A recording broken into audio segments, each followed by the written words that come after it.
তো হ্যালো বন্ধুরা, এই দেখো আমি আর আমার বোন যাব শিলিগুড়ি যাওয়ার পথে ট্রেনের মধ্যে বসে পড়েছি। তো খুব খিদে পেয়ে গেছিলো, বাড়ির থেকে না খেয়ে গেছিলাম।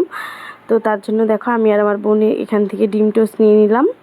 তো দেখো আমার বোন খাচ্ছিলো, বলছিল খুব টেস্টি হয়েছে। তো আমি বাইরের এইটা দেখাচ্ছিলাম ভিউটা। তো দেখো কি সুন্দর লাগছে, বাইরের ভিউটা খুবই সুন্দর লাগছে। তো সেটা একটু দেখিয়ে দিলাম। তো দেখো এটা শিলিগুড়ি যাওয়ার রাস্তা, ট্রেনে যাচ্ছিলাম, লোকাল ট্রেনে।